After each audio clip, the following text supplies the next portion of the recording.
Good morning, everyone, and welcome to the conference, Learning from Today, Prepared for Tomorrow. You're very welcome to this event today. We're doing it to celebrate the International Volunteers Day, which takes place on the 5th of December every year. So it's lovely to have the opportunity to join together and to think about all things volunteering in special celebration of our day. We all know that the last couple of years has been really challenging for volunteering. We've seen so many changes, so many stretches, so many things that we thought we would never have to do, and we're doing them. Some of those things we never want to do again. Some of the things we've learned from in a sort of a bad way, and we've had real challenges. But there's also been opportunities to really innovate and to do things differently and to try new things.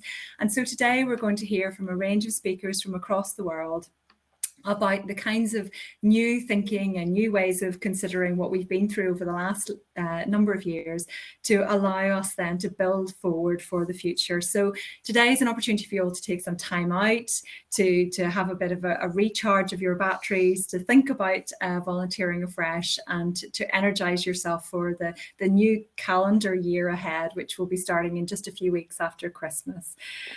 So I think we can all say that volunteering has been at the heart of our community response over the last couple of years, and we need to work hard over the next wee while to put it at the heart of the recovery. So I really hope that today you'll find the programme thought-provoking and enjoyable, and that you'll really enjoy the opportunities as well to network with each other and get to know each other afresh. So I'm, without further ado, going to introduce you to our compere for the day. We're delighted to have Helen Mark with us again. Some of you will remember that Helen compared our last face-to-face conference at Mossley Mill, which seems a lifetime ago, but we're really hoping that quite soon we'll be back into the face-to-face mode again. So Helen is a well-known presenter on Radio Ulster. She's also very well known on Radio 4 and across the RTE network. So Helen, thank you very much for joining us today. We're really pleased to have you with us. And without further ado, I'll let you get on with the day.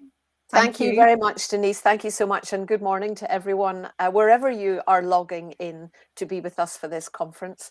Now, we are sharing a platform, and it's provided by DigiLeaders. It's the most amazing technology, and they will be providing technical support during the event. But as to err is human, I have my fingers crossed that in comparing this event, I don't cause any technical havoc. And if you're worried about the technology, don't be, because there'll be quick reminders from myself about the platform's features. And best of all, there are people behind the scenes to help if you need any sort of assistance. Just to let people know that we are having this conference and all the work that you're doing, our Twitter is @VolunteerNow1. And you can use the hashtag volunteer4, the number 4, volunteer for tomorrow. So let's get cracking. Obviously, voluntary organisations across the world have, they face so many challenges during the pandemic. So it's appropriate that there is an international dimension to this conference. So we welcome from Australia, Scott Miller. He is the CEO of Volunteering Victoria. He took up the post in July 2018, and before that he had a similar role with Volunteer New Zealand. So every ounce of his experience will have been brought to bear over the past 2 years. And Scott will reflect, I think you can probably see his image now, he'll reflect on volunteering during the pandemic in the state of Victoria. So a very warm welcome to you, Scott.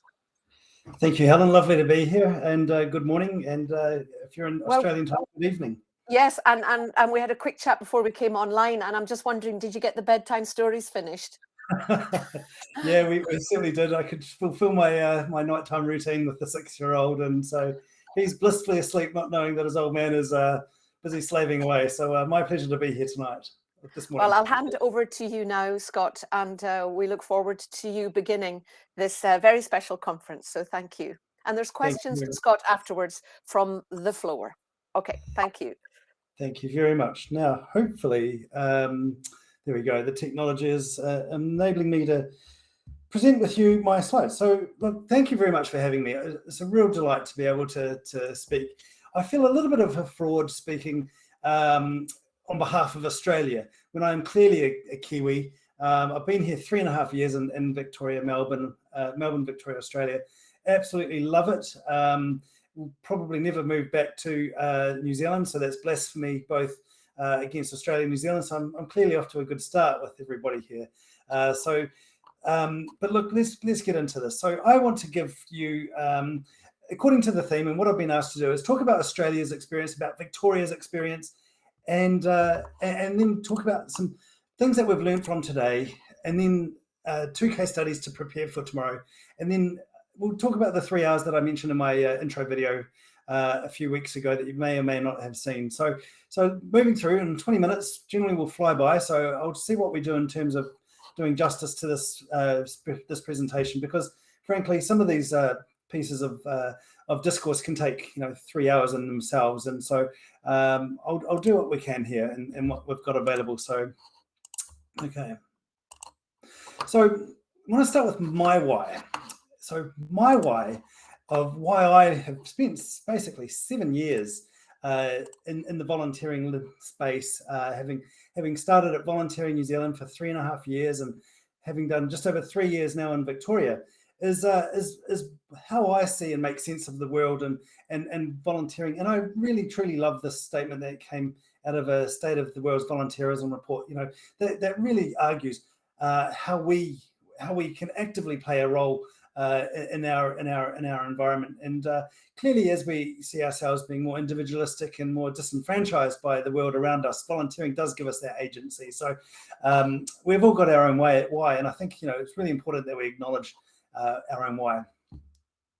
So Melbourne, Victoria, the invidious position of being the world's most livable city, to be honest, was up until it's had its fair share of lockdowns. Has spent more days in lockdown than any other city. So we beat Buenos Aires, Argentina, to get up to 260 days. And so the theme of my presentation will really kind of endure that burden of working from home, of a disenfranchisement, of furloughing of volunteering. It's been a hard coming up 18 months, 2 years. So the context is quite considerable. That on a good year, when we did our State of Volunteering survey, which took 1,000 volunteers and 300 or 400 organisations across Victoria to understand that on a good year, we are one of the most generous places in the world, arguably, to be a volunteer. Australia and New Zealand, according to Charities Aid Foundation, would put us in typically 6 and 7 in the world for volunteering. And so with numbers like 42% of our adult population, 2.3 million people volunteering, we're a pretty powerful sort of a nation for volunteering. That said, we also live in the neoliberal world, and so we have seen a shift towards an increase in the community services delivered by volunteers and a demand for the volunteer workforce intensifying. However, the Government Bureau of Statistics has shown that over that period of time, there has been a decline in volunteer participation across Australia, resulting in a shortage of volunteer labour. Now, this is particularly pronounced in the regional areas. There was this recent study saying that regional and rural, 10% of the community is looking at migrating to urban. So they're a really vulnerable position. Now, again, this is pre-COVID, so we'll get to post-COVID in a minute, but we'll just kind of introduce you to the idea that we in Victoria are a bit of a powerhouse. Economically, and I try and avoid economic data, it would cost about $19 billion to replace the volunteers' contribution in real terms. And so, we see that sort of incredible number of hours. Now, at the same time, it costs, and you would appreciate this in your organization, but we empirically worked it out that it costs about $1,700 a year to volunteer. It's an incredible amount of money. So it works out to about $6.70 per volunteer per hour. And so when we think, and I'm going to come to equity, diversity, and inclusion later in my presentation, but when we're thinking about EDI, we really need to open that door to what does that cost? How do we bridge with some of our more vulnerable potential volunteers that cost that is a direct cost? It's a hit to the volunteer that we are unlikely to to be reimbursing. My research from in New Zealand would suggest only 15% of organisations regularly reimburse their volunteers. So I bet everybody in this room has had one or two of, in my case, 6, 7 swabs. And so to me, this picture really summed up, the nature of COVID and how we continuously are being monitored for the latest outbreak. I had staff today going home for fear that their significant other is another case. We're still averaging about 1,000 a day in Victoria, which is a heck of a lot more than anywhere else in Australia. But look, the research on the impacts have demonstrably shown that there has been a devastation across Australia. Approximately 12 million hours a week we're being lost in the community through COVID, furloughing, volunteering, and the commands of the health department to ensure that we are following the latest news. Now that has been met, unfortunately, with a 43% increase in demand from organisations, and with 56% reporting that they need more volunteers. Some good news, 25% are engaging more volunteers virtually or remotely than pre-COVID, and 20% are seeing more young people wanting to volunteer. So look, it's a double-edged sword. We're seeing the older folks saying, look, I've got more time to think about other pursuits in my third age. And younger people are saying, well, actually, I'm not going overseas, so maybe I can do a gap year in Australia. And so this is some things that we would like to focus on as we hopefully get into a COVID normal. Life satisfaction. Is worth noting that Australians who had stopped volunteering since 2019 have experienced a greater loss of life satisfaction than those who continue to volunteer. So if you're thinking about your recruitment strategy, thinking about how you'll bring back volunteers, well, life satisfaction clearly, as we all know, has remarkable benefits, not only for communities, but for individuals. So spelling out that those that have that opportunity to get back and enjoy themselves and be contributing to their community are going to have a heck of a lot better time in their pursuits. So now I've got some slides that come out of the media, and you would know very well the classic rhetoric of where would we be without our volunteers. So this is a picture out of Shepparton. It's regional Victoria, and frankly, of a recent study. Respondents have been talking about volunteering still expected to decline into the future on the basis that the economic and emotional impact of COVID-19 will make people more focused on their own lives, and because of the ongoing restrictions in response to successive waves of the variants to the virus. A colleague that I share an office with, Dennis Moriarty, kind of talks about it this way. He says a trilogy of terror is threatening the Australian community sector, which is facing increased demand for services, a reduction in donations, and a catastrophic collapse in volunteering. And another recent survey of sports organisations suggests similarly that we are in really dire terms. Parkrun, very popular, came out of the UK. The first Parkrun said that half of sports clubs surveyed said that they were having trouble keeping volunteers who were bearing the brunt of the strict COVID-19 protocols. In fact, there's a government media campaign talking about not taking out your wage on the people that have to vet your vaccination status. It is becoming a really big issue. Sports organisations are saying we don't come to volunteer to have that demand put upon us. So Parkrun saying, the logistics of mandating its volunteers to confirm the vaccination status of participation of its participants would fundamentally break its simple operating model. Regional, I've talked about them already a little bit. Another really interesting study came out just a couple of days ago talking about the cumulative effect of natural disasters, and who could forget the fires that raged across Australia's east and south coast 2 years ago now, and with the COVID pandemic has created fatigue and stress among volunteers, making it harder for them to provide essential services. Community groups have been called upon increasingly to plug the holes left by government, but they just don't have the resources to do it. And we're seeing this constantly. People saying, help, but where is the help coming from if it's not coming from its own community? So I'm sure you're finding a resonance in the communities that you serve. that finding that deep commitment to the community is increasingly difficult when the family unit is constantly under pressure due to lack of basic services, job insecurity, stagnant wages, aging populations, and as I said earlier, that drift to the cities by the young. So next, I'm going to give you three case studies of learning from today, things that we've experienced over the last 18 months, bearing the brunt of COVID, and then I'm going to talk to you about two things that I think are future-ready ideas that my crystal ball might say we're on the right track. So first of all, I want to talk about a lesson that we personally experienced, which is called We Volunteer.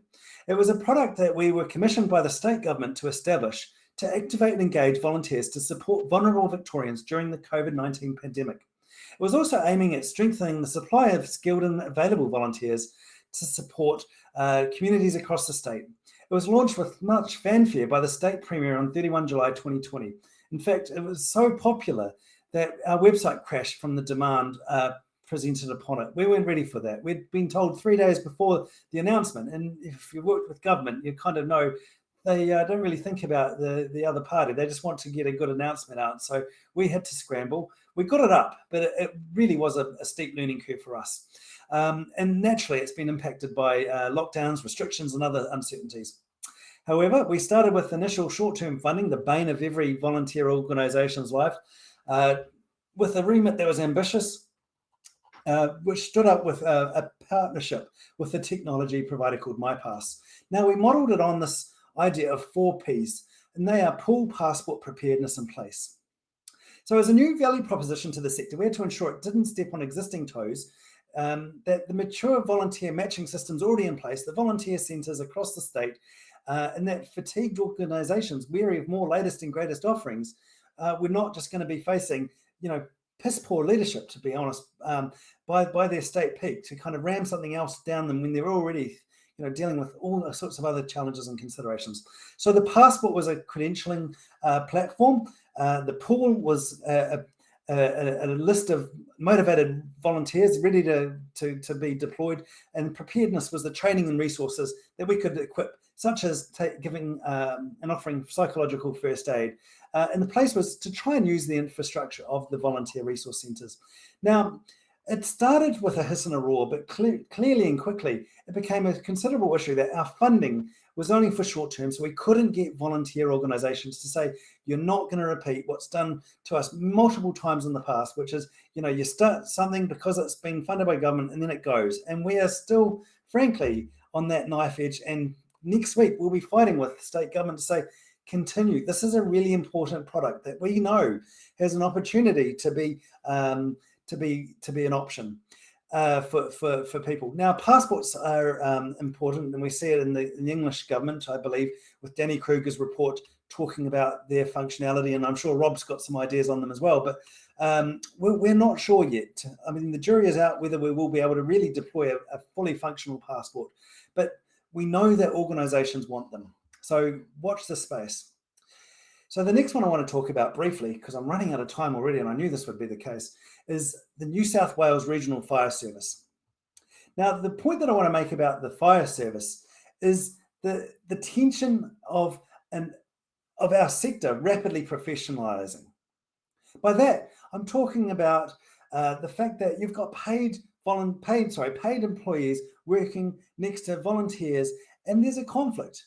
But look, as a local MP said, if you're in a burning home, do you think you'd really care whether they're a paid person or a volunteer? No. But at the same time, volunteers are having to step up and be obligated to 2 times a week training, multiple requirements to prove skill, as well as the culture of working alongside paid staff, which you're probably aware of. And so we're seeing remarkably, in what would be a very high stress, high demand environment, an inkling of informal volunteering coming into these sorts of environments and communities around our country. So this was an article talking about how professionalism is really causing some headaches for organisations. So how are we, at the risk of professionalising too much, going to end up with more Mozzie teams? Is this an isolated instance, or are you seeing it in your own organisation where that professionalism is starting to be a real issue? Now, the next one is again a double-edged sword, and it's about informal volunteering.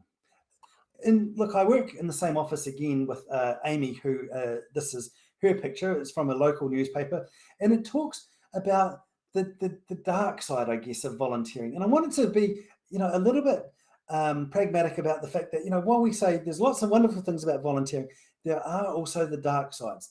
Now, informal volunteering, mutual aid networks, they're really great. On Amy's website, you will see, if you go to Good Karma Effect, all sorts of considerable impacts that they've made. However, it's worth noting that they are also at risk of toxic positivity, of overzealous censorship and racism. Good Karma networks are based on Facebook, and they're moderated by volunteers. And so I've worked with Amy to try and help them establish how they can scale, because they're not seen legitimately as a formal volunteer organization, but at the same time, they're requiring a complexity that makes that sort of mutual aid, if it's going to be successful, bound through good administration. And so they're experiencing administrators going too far, perhaps, with innocuous comments, negative emojis. The fallout has been considerable. And so it's not the first, and we're starting to see a couple other Facebook groups really starting to unravel through this. So eyes wide open with the informal volunteering and the mutual aid networks would be my thoughts there. Okay, moving on. EDI.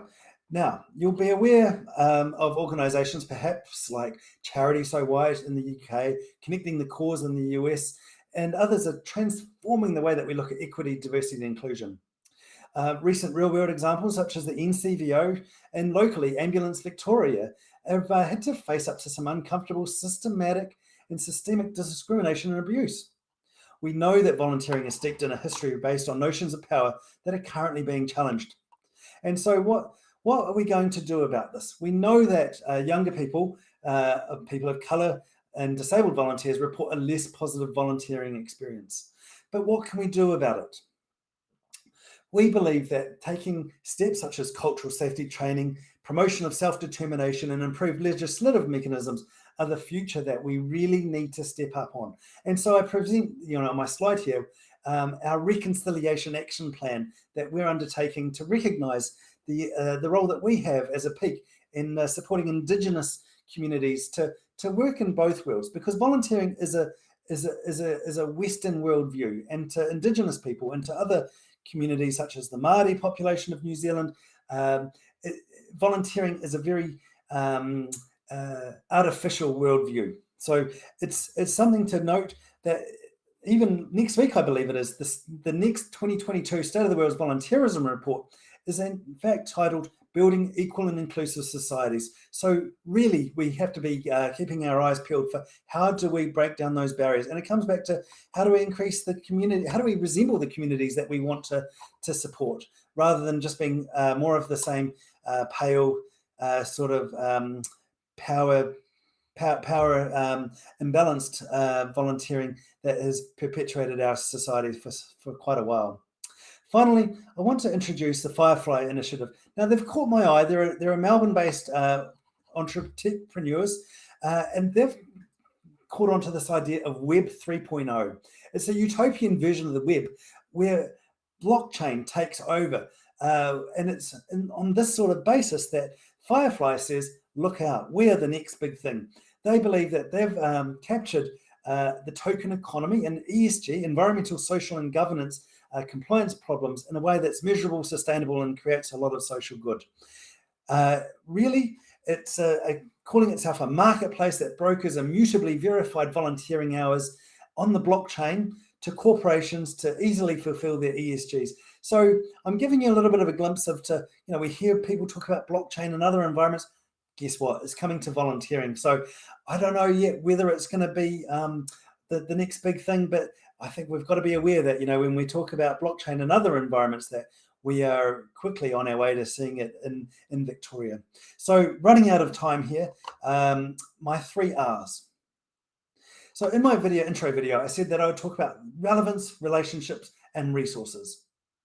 It's my view that if we want to be prepared for tomorrow, the theme for this conference, that is, we need to hold fast to these 3 R's.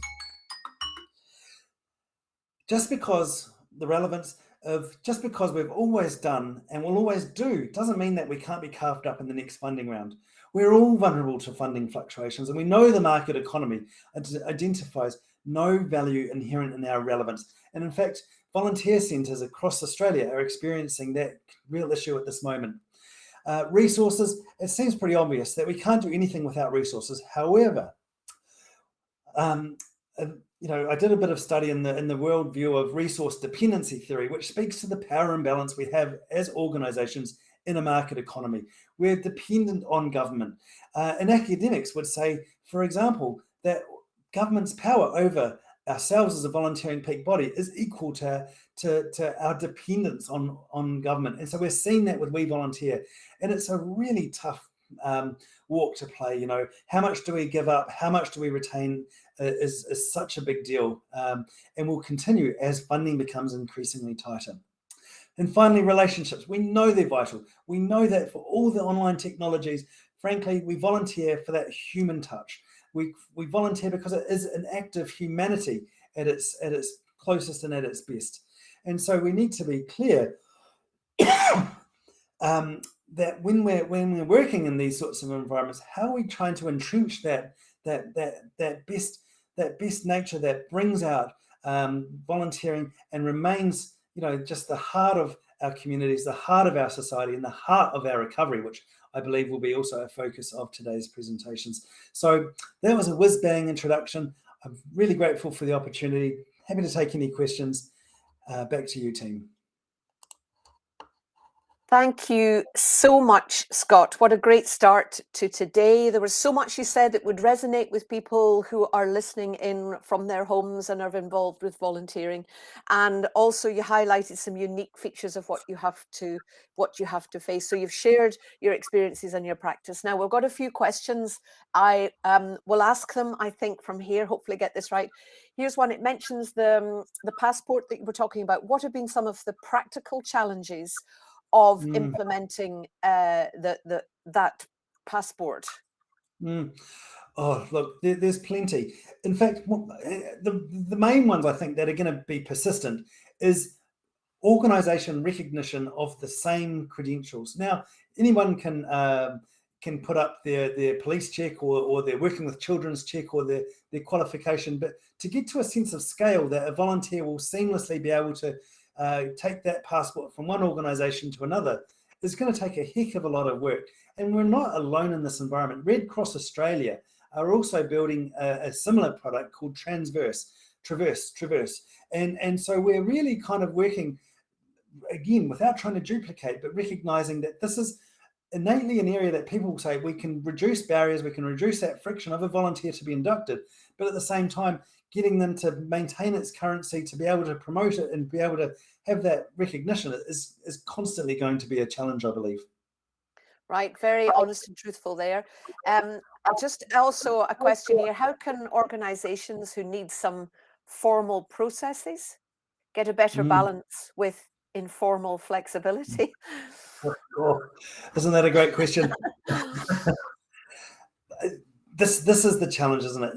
A lot of grassroots organisations, they're there for their mission. They don't want to get into the formal processes, and to try and find a volunteer that wants to write policies and processes can be really difficult. Now, I'm involved personally with a charity that is suffering really badly at the moment with intra-volunteer conflict, and they're really struggling because they don't have a policy on what to do when the shit hits the fan, to be blunt.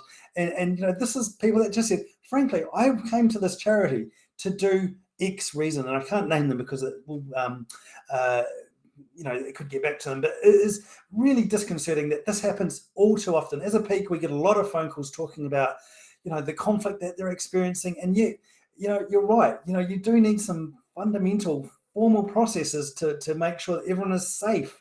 We have this product that we developed in Victoria called Volpol. Have a look at it if you like. It's a free platform. It focuses on 3 S's: safety, satisfaction, and sustainability. And the safety we cannot underpin enough. And so those formal processes, insurance in Australia is just such a hazard for organisations, and it takes away again people's effort. They want to just do their good work. They don't want to get this in the way, but it is going to bite them if it doesn't get done properly in the first place. There's a couple of more questions. I do want to keep to time, and I know it's evening time for you. But first of all, when We Volunteer launched and crashed, as you described, are you able to share the breakdown of people who registered, young, old, different, diverse backgrounds, which is something you mentioned too in your... Great question. Yeah, so look, it's predominantly been metro. So when we talked about being statewide, we haven't really got the depth in the regional communities to be of any value, actually. It's been typically, predominantly the same sort of bell curve as you would see with any standard volunteering. So you're middle-aged, so 40 to 60, let's say, white, well-off sort of communities that are identifying that this is something else for them to do.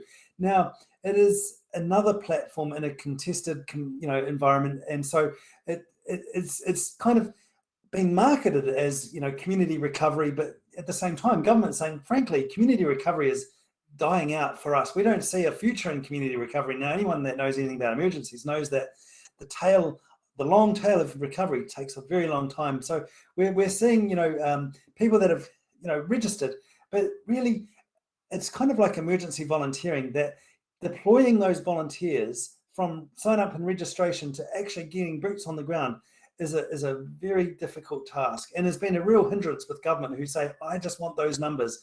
But look, to answer the question simply, it would resemble particularly what you would see in a given volunteer resource centre. That's it. And one final question, and briefly, if you could, what role do you see local volunteer centres playing in post-COVID volunteering recovery, and how might they need to change what they do to meet the needs of volunteer involving, Yeah, and look, Rob's got this, I think, in his presentation, or if he doesn't, then somebody else will. But look, COVID has really only just accelerated what were the major issues in volunteer organisations. So for me, volunteer centres remain foundational to the development of grassroots volunteer organisations to have access to those policies, procedures, to be able to have access to best practice volunteer recruitment, recognition, retention strategies. To be able to do all that stuff is fundamental to having those communities that they serve bounce back as quickly as possible. But look, how do they need to change? I think we're seeing it happen in Victoria. They're looking at their technology, how they can run their events online. But at the same time, we know that that they want people back through their doors, because that is their bread and butter as well, to be able to sit down with somebody and give them that one-to-one support, which is so valuable. Well, I think these are things that are going to be coming up throughout the day. So, Scott, on behalf of everyone at the conference, there are other questions there, but I'm conscious of the time and your time. So, thank you very much for joining us from Melbourne, Victoria, and we wish you all the very best. And there's many rounds of applauses going on. I can see little emojis floating up through the screen, which is lovely. Look at all that. It looks like a celebration. The bubbles of your talk. There we go. That's Scott, all the very best to you. And thank you so much. Thank you very much. Cheers. So what we're going to do now is we have the workshops. We're a couple of minutes behind. So the workshops, when I look through the titles, you'll see them in the events button at the top of your screen. It's very much focused on learning from local experience. So the logistics are, first of all the attendees for the volunteer well-being workshop should stay here in the main room. But for other workshop participants, you need to click on the banner title. So that's it up there at the top of the workshop you have chosen to attend. And that will take you to the right room. So I think that is hopefully understandable. There is technical support there if you get a little bit stuck. And what we'll do is we'll all come back into the main room, say 11:15, where we'll just sort of mark the day with a bit of a break over a cup or whatever suits you best. So I will hand over now. What do I do now? Let me think about this. I will let you do what you have to do, and I will switch off my microphone and camera. All right, and I'll see you back at 11:15.